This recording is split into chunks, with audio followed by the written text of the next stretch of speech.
हनुमान जी गए, वैद्य सुशेन को लेके आए, उन्होंने आई दवाई बता दी।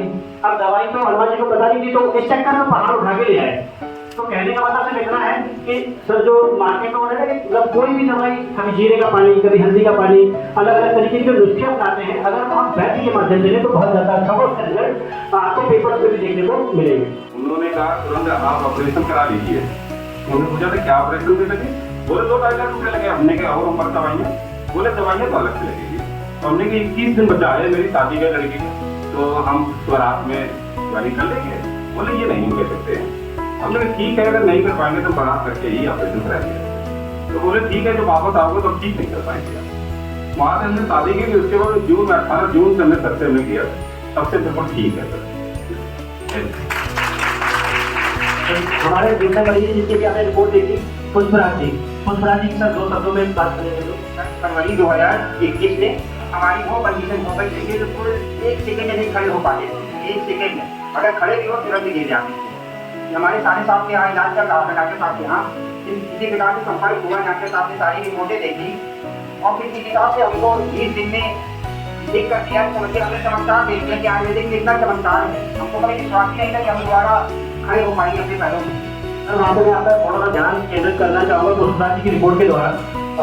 मैं हॉस्पिटल का नाम नहीं लूँगा सभागार में, हॉस्पिटल का जहाँ से रिपोर्ट हुई थी वहाँ पे इनको जो है जो MRI हुई थी उसमें जो पॉटी का एरिया होता है वहाँ पे बताया गया था कि यहाँ पर जो है गंदगी जो जमा है यही आपकी नस दबी हुई है, बल्कि वो पॉटी थी। और मरीज बहुत ज़्यादा परेशान के साथ इसको कैसे निकलवाएं। तो ये सोच रहे थे कि वो जो ब्लैक दिख रहा है उसमें वही असल में जो है बीमारी फोड़ा बन गया है, ये सोच रहे थे। जबकि बेसिकली वो नस दबी थी और 20 दिन से ठीक है, आज तक अभी ठीक है। तीसरे मरीज है हमारे रिंकू चौरसिया जी। सर इनकी कहानी भी पहले आप इनके मुंह से सुने, क्या घटनाक्रम हुआ था, कैसे हमारे पास? नमस्कार सर, मैं रिंकू चौरसिया। मेरे को एक जो प्रॉब्लम हुई वो अटेंडेंट विदिन 10 डेज में हो गई। सर मेरी फैमिली में 6 लोग थे, अकेला कमाने वाला मैं था। और सर 10 डेज में मुझको ऐसी प्रॉब्लम को मैं अपनी यूरिन तक नहीं खोल कर पाता था और मैं खड़े गिर जाता था। सर मैंने कानपुर में डॉक्टर्स को दिखाया, लखनऊ में सहारा में डॉक्टर मजिद हसन साहब उनको दिखाया। सभी लोगों ने ये बता दिया था कि ऑपरेशन होगा और ऑपरेशन के बाद सर किसी डॉक्टर से ये शौकी नहीं थी कि आप ठीक हो पाएंगे पूरी तरह। सर मैं इतना डिप्रेस हो गया था कि ऑन दैट टाइम पे आप जस्ट अमेजिंग कर सकते हैं। सर एक बंदा जिसके फैमिली में 6 मेंबर हो, इकलौता वो कमाने वाला, वो इसकी ऐसी कंडीशन हो जाए कि बाथरूम में जा रहा है तो लोगों के साथ जा रहा है।